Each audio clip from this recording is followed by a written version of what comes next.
श्री राम जय राम जय जय राम जय राम जय राम जय जय राम। बोलो एकादशी महात्म्य की जय हो। भाद्रपद मास के कृष्ण पक्ष की अजा एकादशी का महात्म्य। बोलिए अजा एकादशी महात्म्य की जय हो। श्री कृष्ण कन्हैया लाल की जय हो। युधिष्ठिर ने पूछा कि हे जनार्दन, अब मैं यह सुनना चाहता हूँ कि भाद्रपद मास के कृष्ण पक्ष में कौन सी एकादशी होती है, कृपया मुझे बताने की कृपा करें। भगवान श्री कृष्ण बोले कि हे राजन, एक चित्त होकर सुनो। भाद्रपद के मास के कृष्ण पक्ष की एकादशी का नाम अजा है।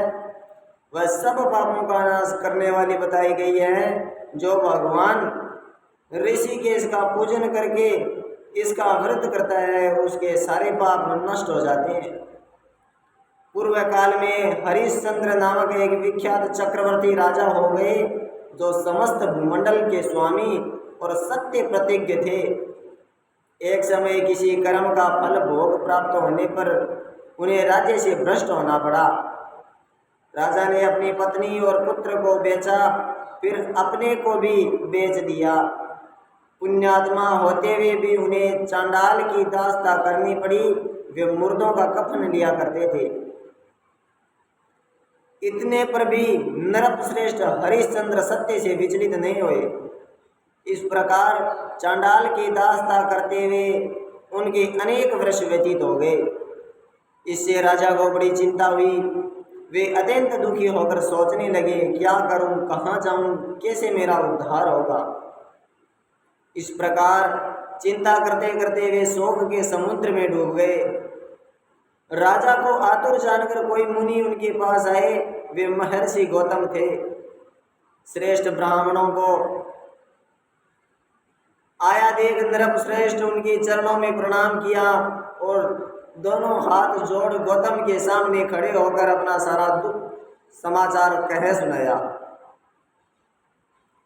राजा की बात सुनकर गौतम ने कहा, राजन, भादों के कृष्ण पक्ष में अत्यंत कल्याणमयी अजा नाम की एकादशी आ रही है, जो पुण्य प्रदान करने वाली है।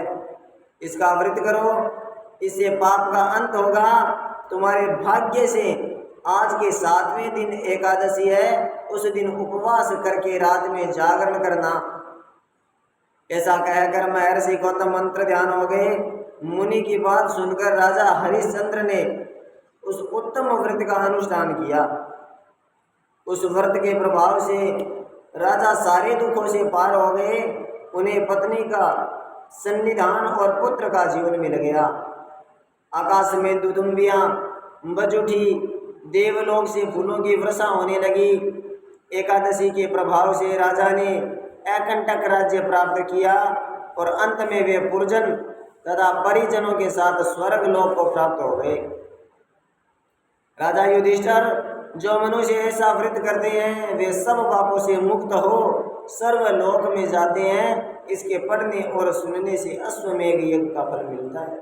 बोलो एकादशी महात्म्य की जय हो। बोले कृष्ण कन्हैया लाल की जय हो।